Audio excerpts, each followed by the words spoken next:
quando a divina vontade reina na alma. Prefácio.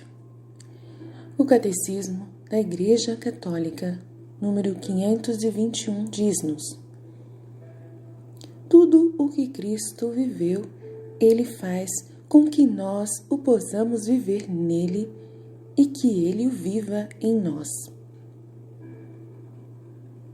Tudo o que Cristo viveu, Ele faz com que nós o possamos viver nele e que Ele o viva em nós.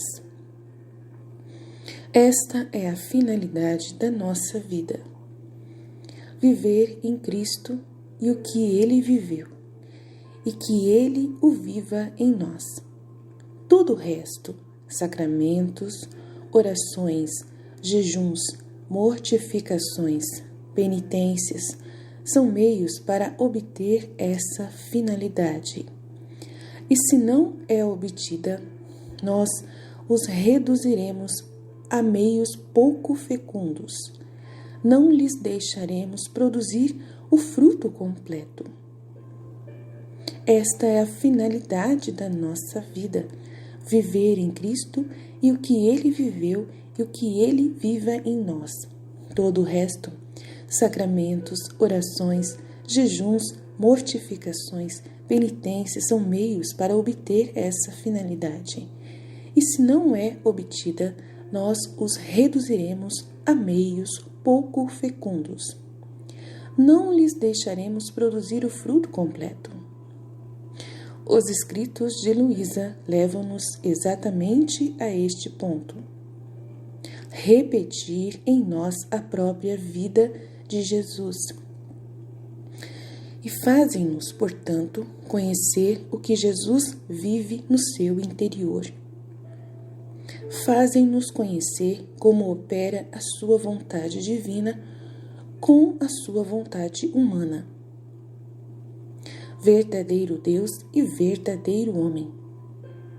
E como nele tudo é feito e vivido na vontade divina, na qual, operando junto com a sua vontade humana, faz-se depositária de todos os seus atos, permanecendo nele tudo na sua divina vontade, no seu divino querer, esperando que nós, vivendo na sua divina vontade, encontremos todos os atos que fez, toda a sua vida, a fim de que a façamos vida nossa, a fim de que se torne vida de cada um dos nossos atos. Noutras palavras, nestes escritos, Jesus desvendou-nos o seu interior divino e humano, para que o aprofundemos, para que conheçamos mais o que Ele viveu, para que, conhecendo-o, nós o queiramos e possamos viver. Nestes escritos de Luísa Picarreta, Jesus desvendou-nos o seu interior divino e humano, para que o aprofundemos, para que conheçamos mais o que Ele viveu, para que, conhecendo-o, nós o queiramos e possamos viver. Tomemos, por exemplo, este trecho do volume 12, do dia 5 de janeiro de 1921, do livro do Céu, da serva de Deus Luísa Picarreta. Minha filha, a verdadeira vida da alma, feita no meu querer, nada mais é do que a formação da sua vida na minha. Dar a minha própria forma a tudo o que ela faz. Eu nada mais faço do que dar voo no meu querer a todos os atos que eu fazia, sejam internos ou externos. Eu dava voo a cada pensamento da minha mente, o qual, ultrapassando qualquer pensamento da criatura, da qual tudo existia no meu querer, fazia-se quase coroa de cada inteligência humana e levava a majestade do Pai, a homenagem, a adoração, a glória, o amor, a reparação de todo pensamento criado. E assim o meu olhar, a minha palavra, o meu movimento, o meu passo. Ora, a alma, para ter vida no meu querer, deve dar a forma da minha mente à sua, a forma do meu olhar, da minha palavra, do meu movimento aos seus.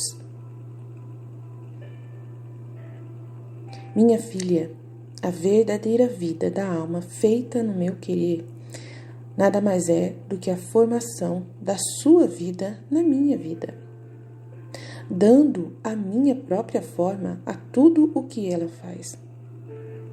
Eu nada mais faço do que dar voo no meu querer a todos os atos que eu fazia, sejam internos ou externos. Eu dava voo a cada pensamento da minha mente, o qual, ultrapassando qualquer pensamento da criatura, do qual tudo existia no meu querer. Tudo fazia quase coroa em cada inteligência humana e levava a majestade do Pai, a homenagem, a adoração, a glória, o amor, a reparação de todo o pensamento criado. E assim o meu olhar, a minha palavra, o meu movimento, o meu passo.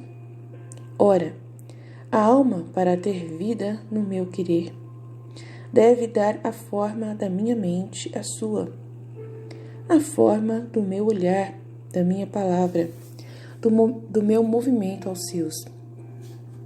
De modo que, fazendo isso, perde a sua forma e adquire a minha.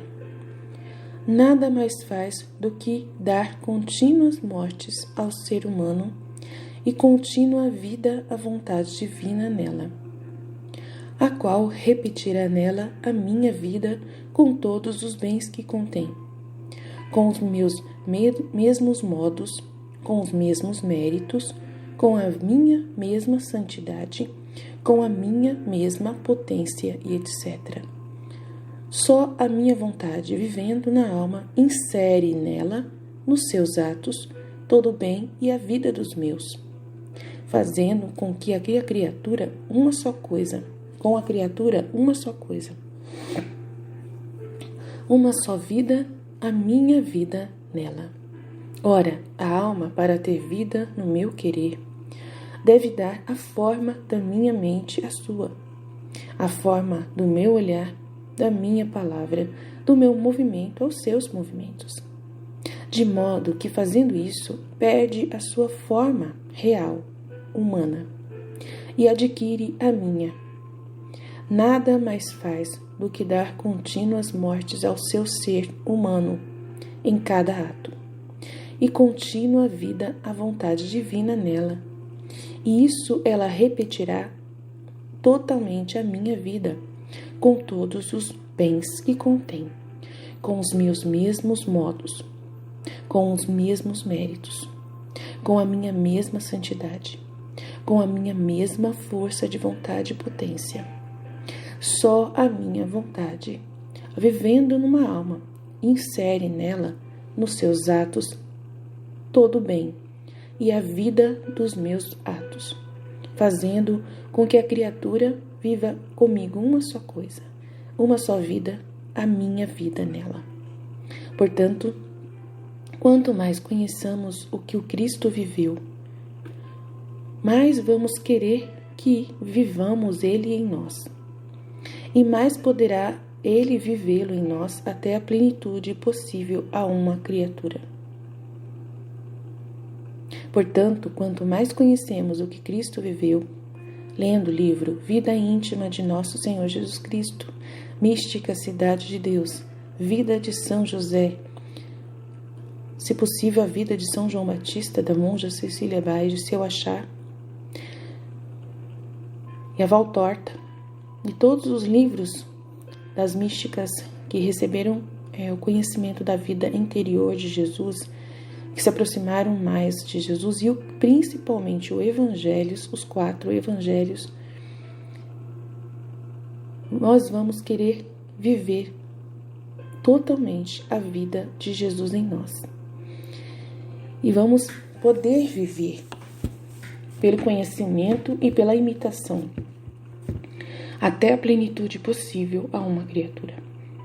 E para formar esta vida divina em nós, necessita-se uma maternidade divina que é fecunda, que é a Santíssima Virgem Maria, Mãe Divina de Jesus, e a Mãe Divina nossa, a qual, com a sua missão e tarefa materna, ela vai fazer-nos crescer e desenvolver-nos até a sua plenitude, até que sejamos, na verdade, a imagem e semelhança do Verbo encarnado.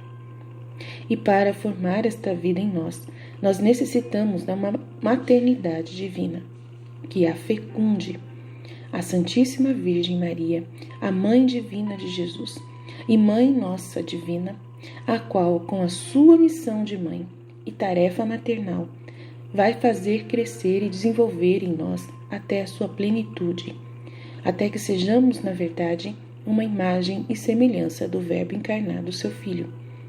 Lendo a mística Cidade de Deus, lendo a Virgem Maria no Reino da Divina Vontade, e todos os demais livros que ela possa ter nos orientado na sua vida e nos dado a sua mestra, seus ensinamentos de mestra, nós também conseguimos a ajuda dela para essa missão, para essa jornada de configuração com Jesus. Podemos dizer que tudo isso é o grande e principal tema destes escritos dados a Luísa.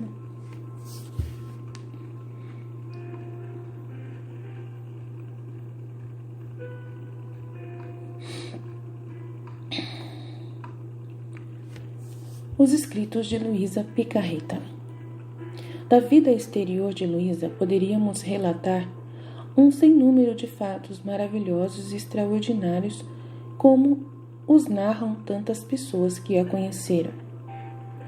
Um livro publicado pela editora vaticana, O Sol da Minha Vida, vai nos trazer todos os eventos e fatos externos e conhecimentos e falas, opiniões, nos vários sacerdotes, de vários personagens da vida de Luísa sobre a pessoa de Luísa. Mas nós vamos focar somente na sua missão, o que ela colocou em vida, o que ela fez na sua vida, para que não possamos correr o risco de nos desviar para coisas secundárias, reduzindo a sua vida a uma série de episódios sem dúvida miraculosos, piedosos e edificantes, mas deixando de lado o mais importante de Luísa, que é o que a distingue de todas os demais e onde encontramos o seu verdadeiro retrato, assim como a sua missão. Então, quem é Luísa? Que fez na sua vida? Qual é a missão dela? As respostas a essas perguntas, respostas maravilhosas, encontram-se nos seus próprios escritos. Não é possível conhecer Luísa sem conhecer os seus escritos. Eles trazem não somente o conhecimento da sua vida interior, mas também os canais pelos quais nos chega tanto conhecimento quanto a formação da sua vida em nós, a vida na divina vontade. Todavia, antes de nos debruçarmos sobre os escritos, queremos transcrever duas opiniões que deixaram e já mencionados padres Domingos Franzé e Gonçalo Valls, eis-los aqui. Paz e bem, reverendo Padre Palma.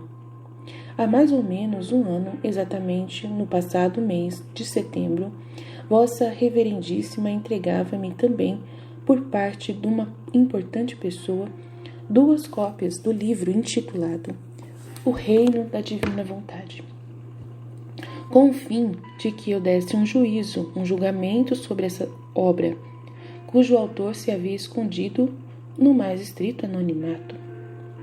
Pois bem, reverendo padre, como sabe, eu não me contentei só com ler o mencionado livro, mas também pretendi conhecer para melhor julgar o livro, a pessoa que o escreveu.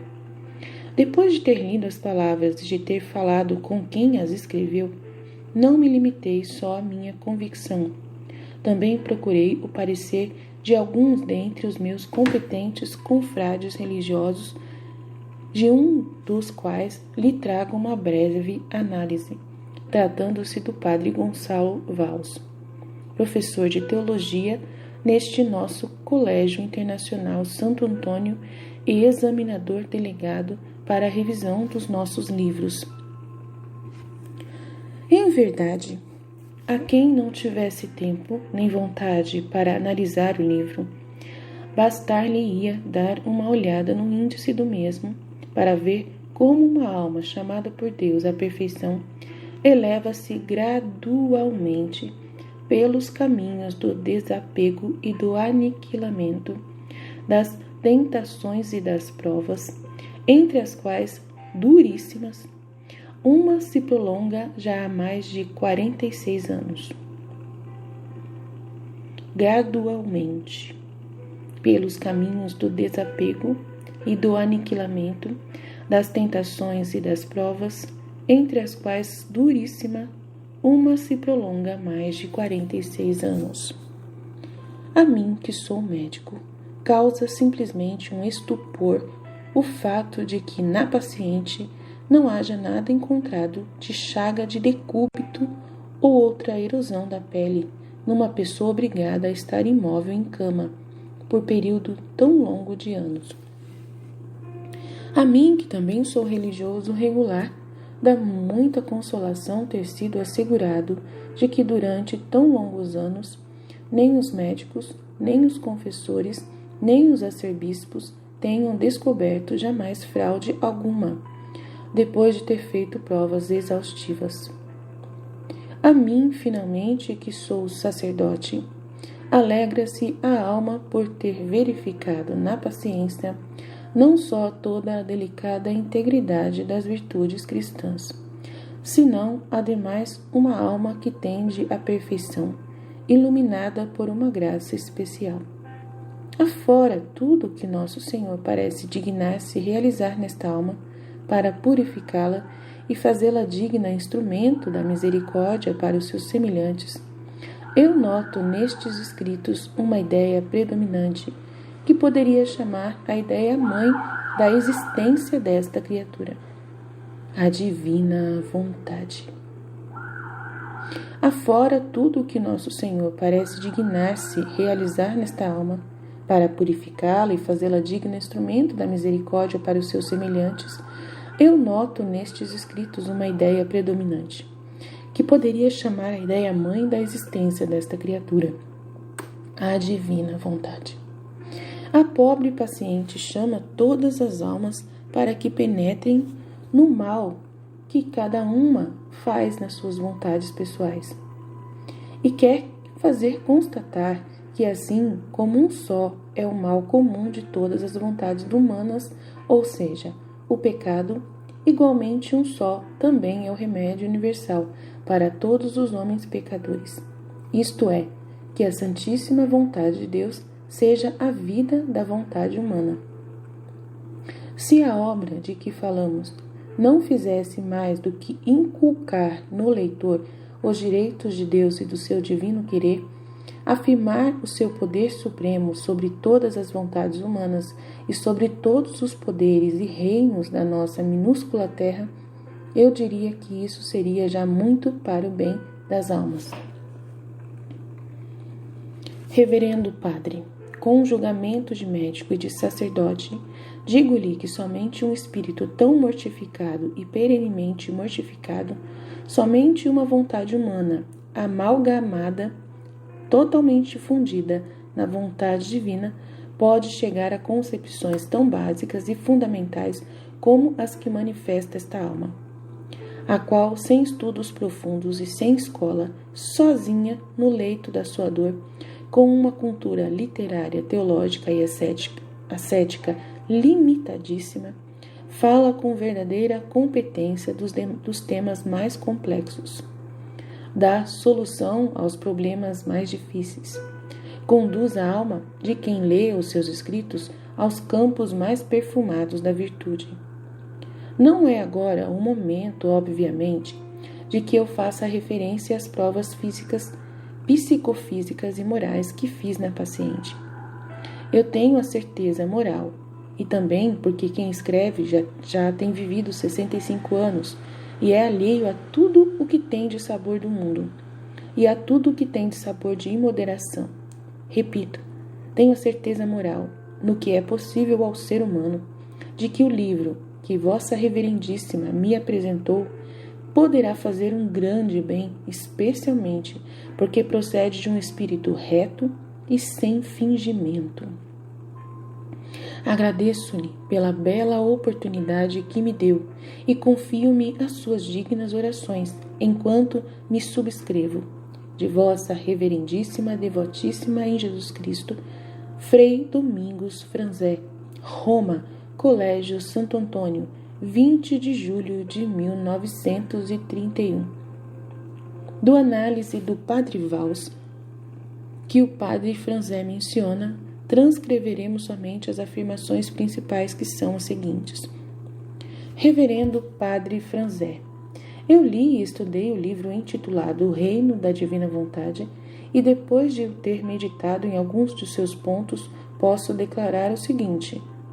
Sob o aspecto dogmático, encontrei-o conforme em tudo aos ensinamentos recebidos da Santa Igreja e manifestado nas fontes da revelação, inclusive quando fala só da passagem de questões dogmáticas, como e segue uma série de pontos analisados e os comentários aos mesmos são exatidão teológica sublime e maravilhosa, exatíssimo também no conceito, sem estridências e com maravilhosa harmonia.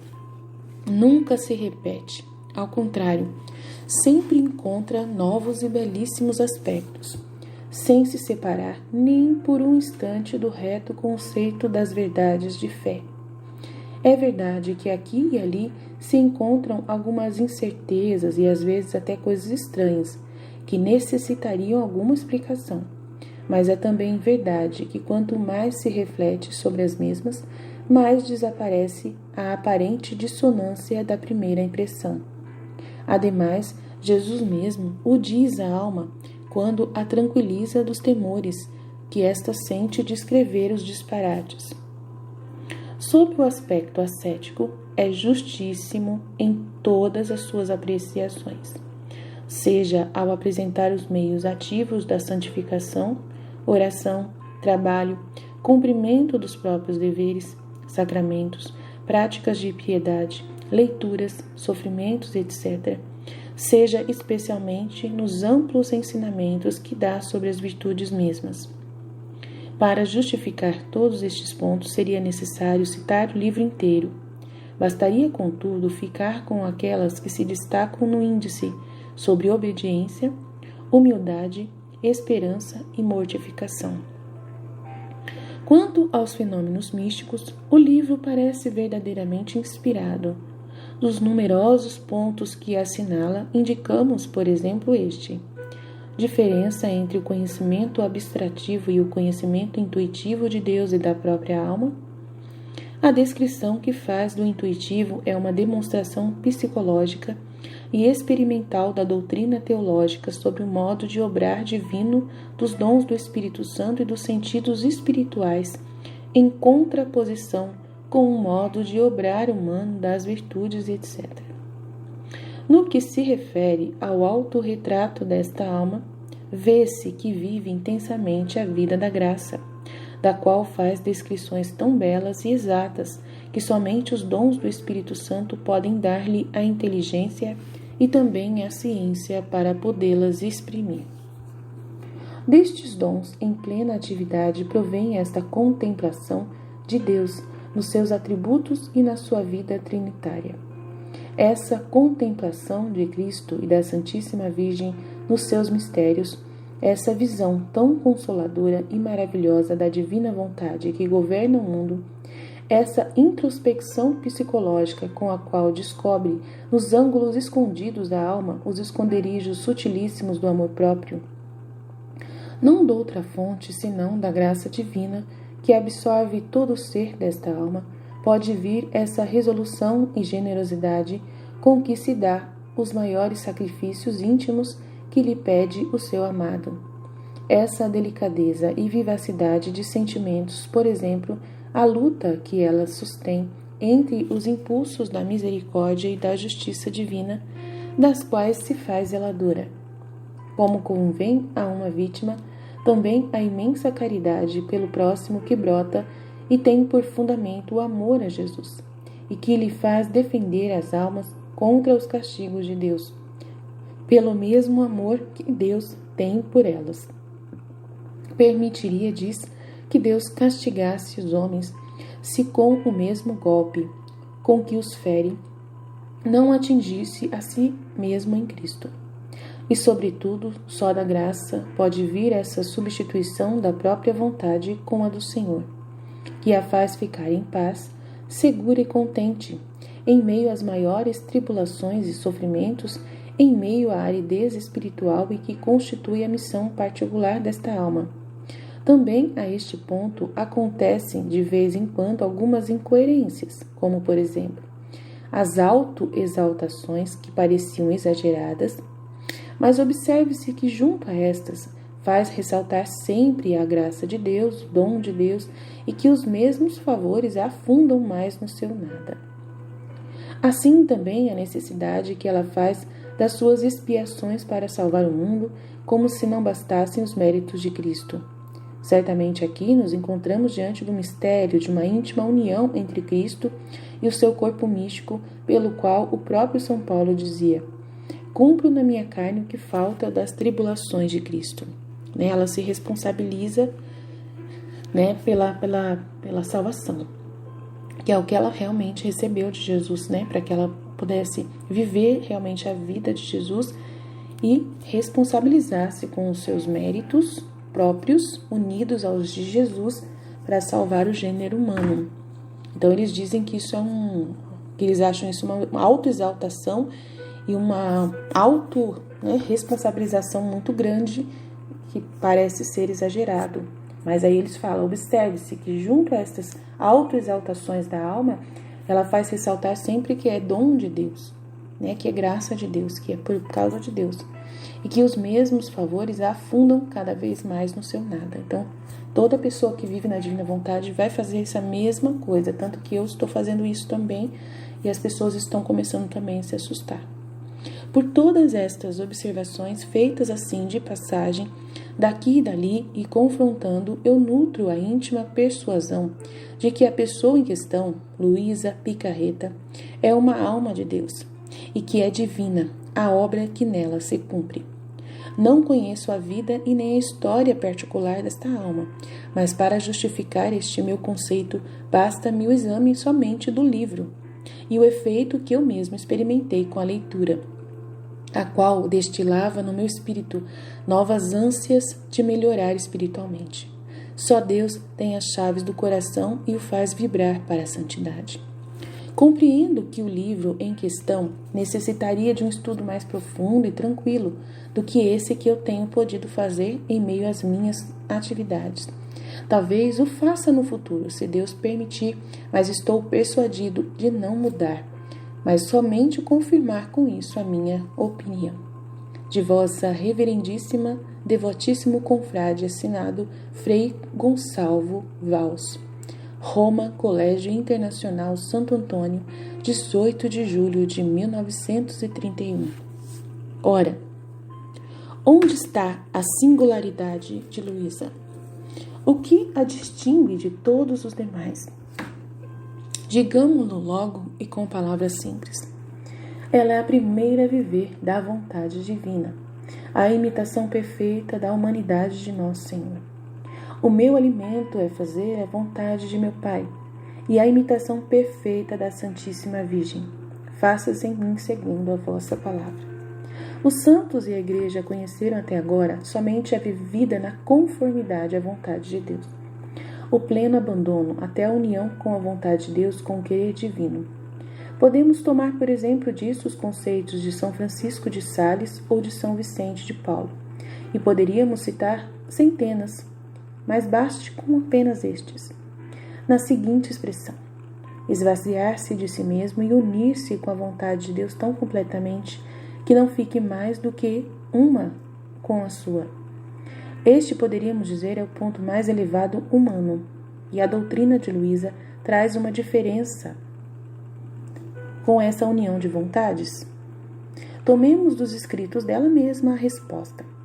No volume 14, capítulo 6 de outubro de 1922, ante essa pergunta de Luísa, de como fosse possível ser ela a primeira a viver no divino querer depois de tantos séculos e de tantos santos na igreja, o nosso Senhor responde: filha, ademais, é tão certo que eu te chamei por primeira, que a nenhuma outra alma, por mais que fosse querida por mim, manifestei-lhe o modo de viver no meu querer. Os efeitos disso, as maravilhas e os bens que recebe a criatura que age no querer supremo. Verifica quantas vidas de santos queiras, ou livros de doutrina. Em ninguém encontrarás os prodígios do meu querer, que age na criatura como sendo a criatura, e da criatura que age no meu querer como sendo eu. No máximo encontrarás somente a resignação, a submissão, a união do querer, mas o querer divino agindo nela e ela no meu, totalmente unidos, em ninguém encontrarás. Isso significa que não tinha ainda chegado o tempo em que minha bondade devia chamar a criatura a viver neste estado sublime. Inclusive o modo como te faço rezar não se encontra em ninguém mais. Isto é, que da união dos quereres, já conhecido por alguns santos, Luísa passa à atividade da união, à atividade vida da criatura na divina vontade, os seus efeitos, etc. Toda essa afirmação nossa, o leitor poderá corroborá-la se ler os escritos sem preconceitos e com a mente aberta à luz da verdade mais plena. Se não for assim, não compreenderá nada, conforme volume 12, 29 de 1 de 1919. A seguir, e ainda à guisa de introdução, apresentamos uma primeira seleção de trechos de diversos volumes sem ordem cronológica.